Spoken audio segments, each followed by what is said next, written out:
तर विचार करा 1600च्या साली म्हणजे 1600च्या शतकात या ठिकाणी किती घनदाट जंगल असेल. अशा जंगलातून वाट काढून संत तुकोबाराय श्री क्षेत्र देहुगावातून या डोंगराच्या टॉप पर्यंत फक्त ध्यान साधना करण्यासाठी येत होते. तुम्ही भंडारा डोंगर ऐकला असेल, तुम्ही घोराडेश्वर डोंगर ऐकला असेल, पण तुकोबाराय जिथे ध्यानासाठी जायचे. आणि असं म्हणतात की जगद्गुरु श्री संत तुकाराम महाराजांना याच डोंगरावरती विठ्ठलाचा साक्षात्कार झाला होता. नमस्कार. आत्ता आपण आहोत भामचंद्र डोंगराच्या पायथ्याशी. ॲक्च्युली तिथं मागं आपण गाडी पार्क केली. व्हिडिओद्वारे पाहिलं होतं की तिथं गाडी पार्क करूनच वर जायला रस्ता आहे. इथं आल्यानंतर मला कळालं की या साईडनी जी वाट आहे ती खूप अवघड आहे. ओके, आणि या अवघड वाटेने जाण्यापेक्षा आलेल्या रस्त्याने जर थोडंसं मागे गेलो आपण बॅक साईडला खाली, तर तिथून ह्या ज्या भिंती दिसतात साईडला, ही भिंत फोडलेली आणि वरती जायला रस्ता आहे. तर आता गाडी तिथंच पार्क केली, ते थोडं सेफ वाटतंय आणि आपण या दिशेने चाललोय माघारी. या कमानीच्या उजव्या बाजूला जी भिंत फोडून एक कट केलेला आहे ना रस्ता, तिथून आपण भामचंद्र डोंगराच्या वरती जाऊ शकतो. आणि हा पहा वरती जाण्यासाठी रस्ता देखील आहे आतून. ठीक आहे, तर आपण आता इथून आत जाऊयात. या भिंतीला जो कट केला इथून आपण आत आलेलो आहे ना, आत आल्या जो आपल्याला व्ह्यू भेटलाय ना, तो व्ह्यू आपल्याला मागच्या चौराई देवी व्लॉगची आठवण करतोय. सेम डोंगर आणि सेम सीन आहे तिकडं पण. त्याचा अर्थ आपण जो गेस लावला होता ना की लँडस्लाईड झाल्यामुळे ती झाडं पडतात आणि ती पडल्यानंतर पुन्हा त्याच्यातून 2 नवी झाडे उभी राहतात, त्या टाईपची थोडीफार झाडं आहेत. भरपूर जागा आडव्या ह्याच्यात पडलेली आहेत आणि पडल्यानंतरही त्यांनी पुन्हा त्यांची उंची गाठण्याचा प्रयत्न केलेला आहे. Same scene. गुड मॉर्निंग मित्रांनो, मी ओमकार. स्वागत आहे तुमचं पुन्हा एकदा नवीन आणि भन्नाट अशा व्हिडिओमध्ये. आजच्या व्हिडिओमध्ये आपण आलो होतो भामचंद्र डोंगरावरती. तुम्ही भंडारा डोंगर ऐकला असेल, तुम्ही घोराडेश्वर डोंगर ऐकला असेल, पण तुकोबाराय जिथे ध्यानासाठी जायचे. आणि असं म्हणतात की जगद्गुरु श्री संत तुकाराम महाराजांना याच डोंगरावरती विठ्ठलाचा साक्षात्कार झाला होता. तर या डोंगरावरती आज आपण आलेलो होतो. तुम्ही भंडारा डोंगरावर भरपूर वेळा गेले असताल, घोराडेश्वर डोंगराला देखील भरपूर वेळा गेले असताल, पण भामचंद्र डोंगराचं नेमकं आपण नावच ऐकलेलं आहे. मी स्वतः देवगावात राहत असून इथे 10 किलोमीटर अंतरावर हा डोंगर आहे. पण येत्या आजपर्यंत 25 वर्षात मी आजपर्यंत इथे एकदाही आलेलो नाहीये.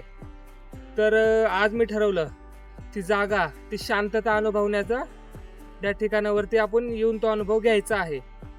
तर त्यामुळेच आपण भामचंद्र डोंगरावरती आज आपण आलेलो आहोत मित्रांनो. जसं मी खाली सांगितलं तुम्हाला, जे प्रत्येक व्हिडिओमध्ये दाखवतात की त्या साईडला एक मंदिर टाईप केलेलं आहे. ओके, त्याच्यावर कलरफुल भिंती वगैरे रंगवल्या देवाच्या चित्रांनी. तिथं गाडी लावून लोक त्या दिशेने चालतात. तर जसं मला स्थानिकांनी सांगितलं, तो रोड एक्झॅक्ट अवघड आहे आणि हा रोड सोपा आहे. तर आता मी थोडा एक पहिला टप्पा क्रॉस केलेला आहे. एकदम इझी ट्रेक वाटतो इथपर्यंत तरी. आता वरती भरपूर उंच दिसतंय, तर पुढे जाऊन आपण बघूयात. ठीक आहे, माझ्या मागं बघू शकताय वयस्कर लोक ट्रेकसाठी देखील येत आहेत. त्या अनुषंगाने ट्रेक इझी आहे आणि फक्त 5 ते 10 मिनिटं झालं चालतोय मी. तर जो खाली MIDCचा आवाज येत होता ना, तर जवळपास नाहीसा होत चाललाय. आणि डोंगर आणखीन भरपूर वरती आहे. तर याच्यावरूनच आपण अंदाज लावू शकतो की वरती कशा पद्धतीची शांतता असणार आहे. चला,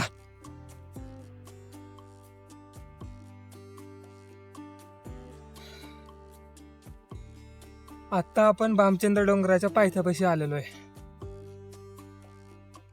आता एवढी MIDC होऊन सुद्धा आजूबाजूला प्रचंड प्रमाणात जंगल म्हणजे दाट झाडी आहेत. तर विचार करा 1600च्या साली म्हणजे 1600च्या शतकात या ठिकाणी किती घनदाट जंगल असेल.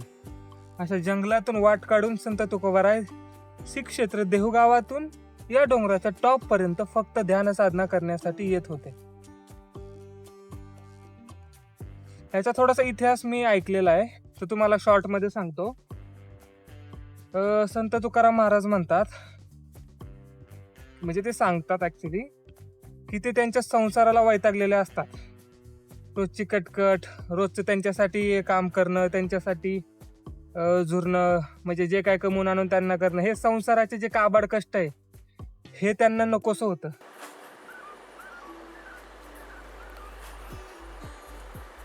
कधी येणार मला पब्लिक कॉन्फिडन्स. एक एक एक मुलगा आला तरी माझा व्हिडिओ बोलताना थांबतोय.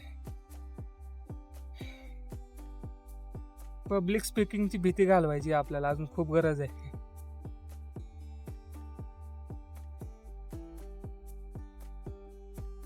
हा, तर संत तुकोबाराय सांगत असतात की ते त्यांच्या संसाराला झटण्यासाठी, संसारासाठी कष्ट करण्यासाठी, संसाराचं जे डेली रुटीन असतं कमवून आणणे, लेकरा बाळांना, आई वडिलांना किंवा बायकोला, त्या सगळ्यांना खाऊ घालणे, संस्काराचे जे जे काही रूल्स आहेत ते सगळे पाळणे, हे त्यांना नकोसं झालं होतं. त्यांचं म्हणणं असं होतं की ह्या संसारात विठ्ठलाने मला अडकवल्यामुळं माझं तुझ्या भक्तीकडे लक्ष लागत नाही. ओके, तर ते संसाराला वैतागून ते दरवेळेस नॉर्मली भंडारा डोंगर किंवा घोराडेश्वर डोंगर या डोंगरांकडे जात होते आणि तिथे ज्या बौद्धकालीन लेण्या आहेत त्यांच्यामध्ये जाऊन ध्यान साधना करत होते.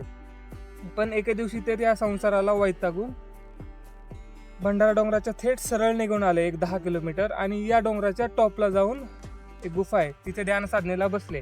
आणि ध्यान साधनेमध्ये ते इतके मग्न झाले की जवळपास त्यांना तहानेचं भान नाही, भुकेचं भान नाही. लगातार 15 दिवस ध्यान साधना करत राहिले आणि जवळपास 15 दिवसांनी त्यांना त्या वरच्या गुफेमध्ये विठ्ठलाचा साक्षात्कार झालेला आहे असं लोक सांगतात किंवा माझ्या ऐकण्यात आलेलं आहे इतिहासातून. ओके, तर ती गुफा आपण वरती गेल्यानंतर बघणार आहेत. तर त्यांचा जो भाऊ होता धाकटा, तर ते कान्होजी का काय नाव होतं त्यांचं एक्झॅक्ट माहित नाही मला. ते त्यांना शोधत शोधत आल्यानंतर 15व्या दिवशी त्यांना वरतीच संत तुकाराम महाराज त्या गुफेमध्ये बसलेले दिसतात. तर त्या गुफेमध्ये त्यांना साप, विंचू, पक्षी, त्यानंतर वाघ असे हे सगळे प्राणी ध्यान साधनेमधून भंग करण्याचा प्रयत्न करत होते. तरी पण ते काहीच म्हणजे चित्त न हलवता ध्यान साधना करत राहिले होते. आणि त्या क्षणाला कॅप्चर करावं म्हणून त्यांच्या बंधूंनी त्याच गुफेमध्ये ते चित्र एक्झॅक्ट कोरीव कामामध्ये कोरून ठेवलेलं आहे. ते देखील आपण वर गेल्यानंतर बघणार आहोत. आणि त्याच गुफेमध्ये त्यांना जवळपास 15 दिवसानंतर 15 दिवसानंतर विठ्ठलाचा साक्षात्कार झाला असं म्हणतात. आता ती गुफा, ते पावनस्थान, ती तपभूमी आपल्याला वर जाऊन अनुभवायची आहे.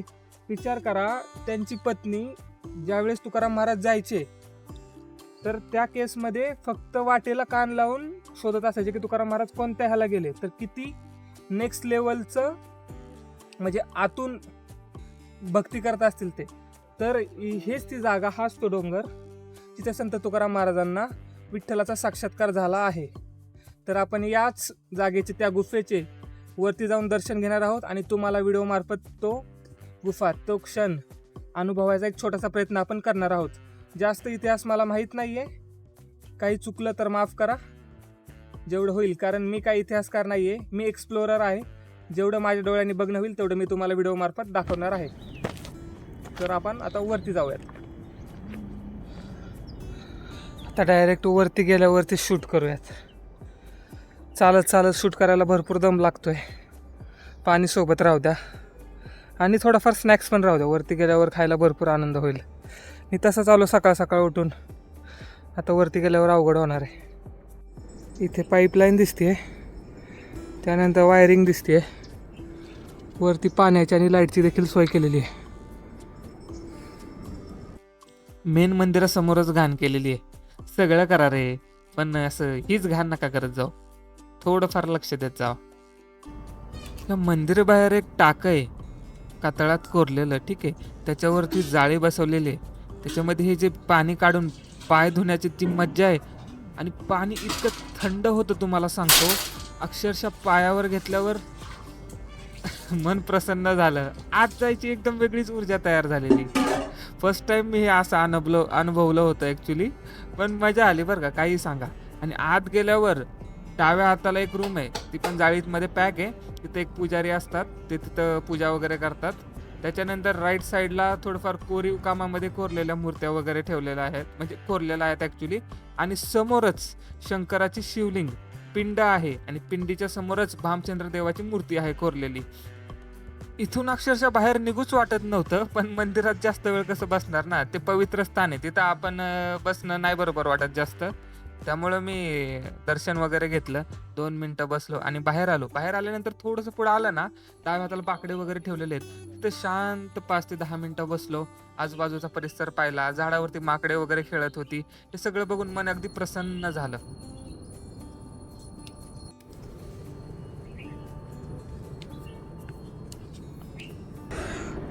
तुम्हाला विश्वास नाही बसणार, इथं आणखी पण भरपूर म्हणजे जे शिष्य आहेत ते इथंच याच गुफांमध्ये राहतात. म्हणजे आजच्या या इंटरनेटच्या आणि इतक्या फास्ट युगात अशी पण लोक असतात. बघून जरा नवल वाटतं ना. त्यांना काही छंद नाही, मोबाईलचं नाही ना कपड्याचं नाही.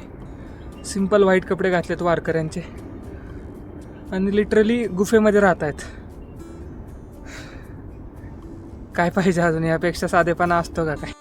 नाही, खरंच सांगतो हा मनापासून, कधीतरी या रे अशा ठिकाणी या. अनोळखी रस्ते भटका, किती मस्त वाटतं ना. मी शब्दात एक्सप्रेसच नाही करू शकत आहे तुम्हाला. इथं सगळं असं वेगळं वाटतं माहिती आहे का. जेव्हा आपण सिटी लाईफपासून जरा वेगळ्या ठिकाणी येतो ना, मन अगदी प्रसन्न होतं. असं वाटतं की नवीन कुठल्या तरी ठिकाणी आलो, कारण आपण डेली रुटीनमध्ये असे ठिकाण बघतच नाही ॲक्च्युली.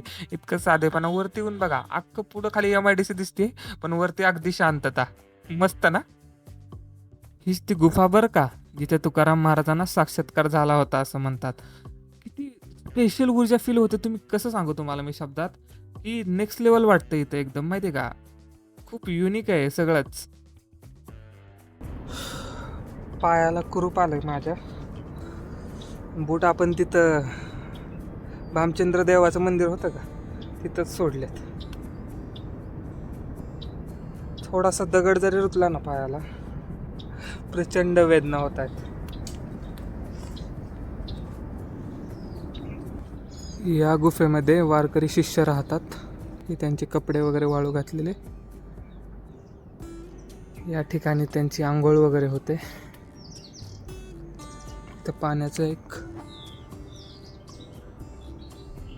टाकं आहे.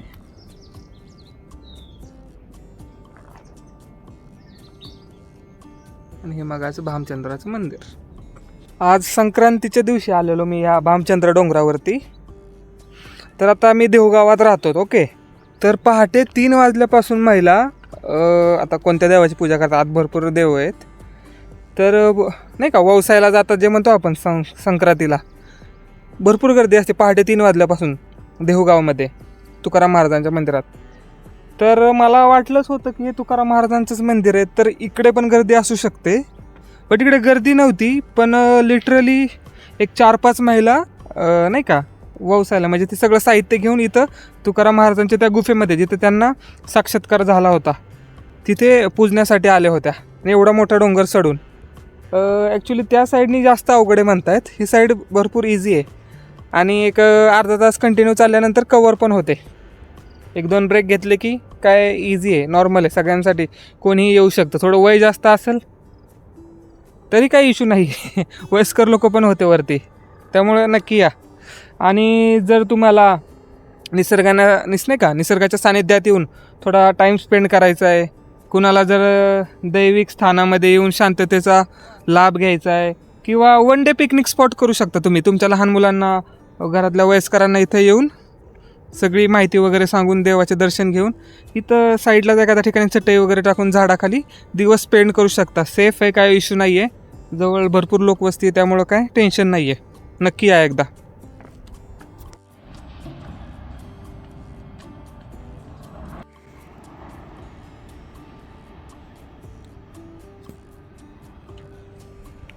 वारकरी शिष्यमंडळी पाणी आणण्यासाठी चाललेत. रोज ते 2-3 कॅन भरण्यासाठी एवढ्या वरतून खाली जावं लागतंय. सोप्पा नाही हा प्रवास. आणि मी त्यांना विचारलं, ते लिटरली 4 ते 5 वर्षापासून वरतीच राहत आहेत घरदार सोडून. म्हणजे ते कायम त्यांनी त्यांचं आयुष्य डायरेक्ट तुकाराम महाराजांच्या सेवेसाठी अर्पण केलेलं आहे. हे भामचंद्र डोंगर ज्या ट्रस्टतर्फे सांभाळला जातो थोडाफार, तर त्यांच्यातर्फे थोडंफार यांना मानधन वगैरे भेटत असेल आय थिंक. ओके. त्याच्यावरून घरभार वगैरे चालत असेल. पण त्यांच्या डेलीच्या गरजा नाहीच आहेत.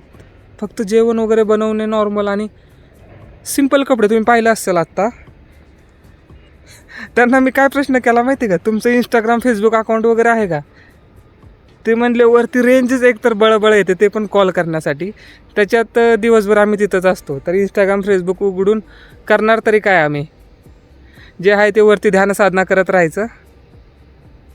मस्त ना. पण जो करतो त्यालाच कळतं, कुणाचंही काम नाही. आपल्याच्याने होईल का नाही मला तरी अशक्य वाटतं. मनातून किती आत्मीयतेने करत असतील ते, की आपण पूर्ण डेडिकेशननी पूर्ण लाईफ देवाच्या भक्तीमध्ये झोकून द्यायची. इथं आपण थोडं मोठी रांग असेल तर दर्शन घेत नाही, आधी स्किप करतो. त्याने उभं आयुष्य देवासाठी वाहून टाकलं आहे. सेल्यूट आहे त्यांना. ते आत्ता काका दाखवले ना, ते आपल्यासोबत वरती होते मेन मंदिरात पण आणि भामचंद्र मंदिरात पण. ओके, तुम्हाला ब्लॉगमध्ये दिसलं ते एका सीनमध्ये व्हाईट टी शर्ट घातला आहे. तर आता मी जसं तुम्हाला सांगितलं, खाली पार्किंगला गाडी लावली, जवळपास 500 मीटर चालत आलो, मग पुन्हा सोप्या मार्गाने वर गेलो जसं मला स्थानिकांनी सांगितलं. पण मी काय ठरवलं होतं, त्याने त्या साईडने उतरायचं. 2-3 वाटा जात होत्या, मला काय कळालंच नाही. म्हणलं भलतीकडेच जायचो, त्यामुळं आपलं हाय त्या वाटेने उतरलो. त्या वाटेचा अनुभव काय घेता आलेला नाही आहे आपल्याला. आणि गुफा वगैरे जास्त काय दाखवले नाही आहे, ते तुम्ही दरवेळेस व्हिडिओमध्ये बघतच आलेले आहेत बाकीच्यांच्या. त्यामुळं मी जास्त काय त्याच्यावर भर नाही दिला की हे गुफा बघा आतून असे आहेत, असं राहतात. सगळीकडे नॉर्मलच असतं. हा ट्रेकचा अनुभव कुठं आहे काय एवढं दाखवायचं होतं.